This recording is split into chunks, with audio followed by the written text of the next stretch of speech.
Saïd, j'étais chez Ali et Brigitte et franchement, ça se voit qu'ils n'ont pas fait leur préparation au mariage hein, parce qu'ils ont un tas de problèmes, un tas de difficultés. Ça crie, ça hurle, hein. Ça hurle. C'est ça commence bien les jeunes mariés. Hein. C'est décourageant. C'est grave. Hein. Je suis vraiment découragée, je sais plus quoi faire là, j'en peux plus Saïd. C'est normal, ils sont pas comme nous. Nous, on est parfaits comme couple. Hein. Mais nous, on a tout compris, nous. C'est pour ça, il faudrait peut-être leur enseigner quand même. Il y a des rudiments, il y a des ingrédients quand même qui sont importants quand même pour le mariage. Pourquoi il se passe quoi exactement? Qu'est-ce qu'ils n'ont pas compris? Ça n'arrête pas de se disputer, mais c'est du matin au soir, du soir au matin, c'est continu, ça n'arrête pas. C'est la folie. Ils sont pas prêts à faire des compromis, ils lisent pas la parole de Dieu. C'est quel couple déjà? C'est Ali et Brigitte. Mais t'aurais vu l'autre là, c'est même pas la peine, hein. Antoine et Marie. Ça y est, je suis fatiguée. Et pourtant, la Bible, elle nous enseigne que dans ce monde, on aura des tribulations. Dans Jean 16, 33, il est dit « Je vous ai dit ces choses afin que vous ayez la paix en moi. Dans ce monde, vous aurez des tribulations, mais prenez courage, j'ai vaincu le monde. » Et c'est vrai, Saïd, on a des tribulations, il y a des forces spirituelles qui sont contraires parfois. Oh, attends, il n'y a pas que les forces spirituelles. Hein. Vous voyez le diable partout. Très honnêtement, il y a quand même aujourd'hui, à cause des masses médias, je dirais, un isolement. Il y a chacun se replie sur lui-même, chacun regarde la télévision, chacun est sur son ordinateur, iPad, iPod, iPay. Et on voit que finalement, il y a des défis quand même. Tu as des enfants quand même qui sont rebelles, véritablement, envers leur père, etc. Tu as des parents qui se disputent aussi constamment. Tu as des familles qui ne sont pas véritablement soudées. Puis chacun s'éloigne petit à petit, ça se dégrade, etc. Ben, écoute, ce n'est pas une surprise hein, pour moi. Éphésiens 2, les versets 1 à 3, nous parlent clairement de trois choses.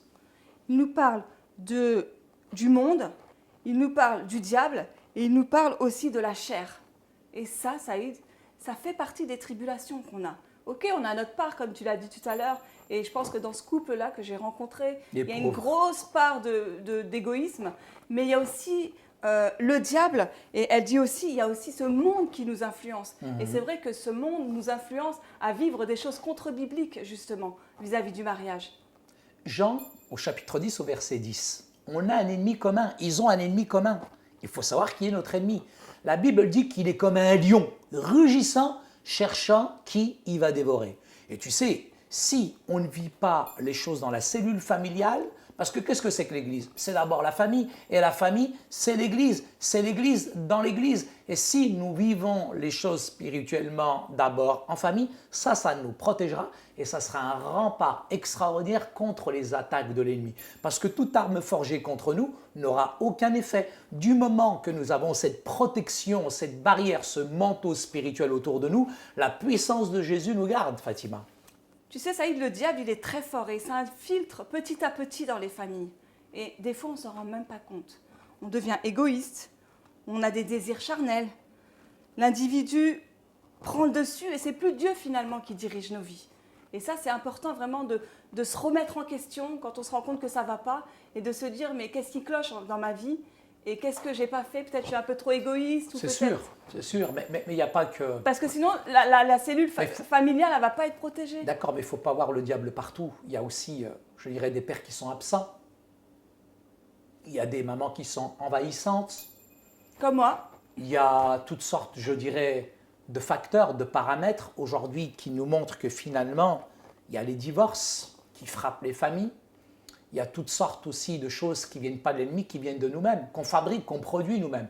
Et donc c'est important en tout cas de lutter. Il y a des influences de la société qui pénètrent de plus en plus, je dirais, dans les familles, si bien que finalement, ça se disloque quelque part. Tu sais, quand tu as parlé de maman envahissante, ça m'a parlé parce qu'en fait, ce week-end, j'étais chez un couple et j'ai vu combien la mère, elle était envahissante, combien elle envoyait des textos à ses enfants, combien elle était trop présente. Et les gamins, ils disaient, mais on en a ras-le-bol de notre mère. Il faut, Saïd, avoir cette capacité de se remettre en question. Comme ça, l'ennemi, il aura moins de place au sein de la famille. Et l'Église, elle sera beaucoup plus forte parce que quand le diable, il attaque une famille, c'est l'Église qui veut toucher parce que les familles sont importantes dans l'Église. C'est pour ça qu'il faut peut-être passer plus de temps en famille, il faut étudier la parole de Dieu, il faut prier ensemble.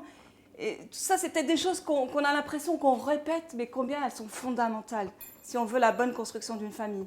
Il y a des défis, mais il faut garder le cap, c'est essentiel, c'est vraiment important de regarder en face, de tenir le cap et de marcher ensemble dans cette unité. C'est ce que l'Église, en tout cas, donnera, et c'est ce que le message qu'elle véhiculera, un message de force, un message véritablement puissant qui révolutionnera en tout cas toutes les cellules familiales aujourd'hui. Si la famille est forte, l'Église est forte. Si l'Église est forte, la nation est forte.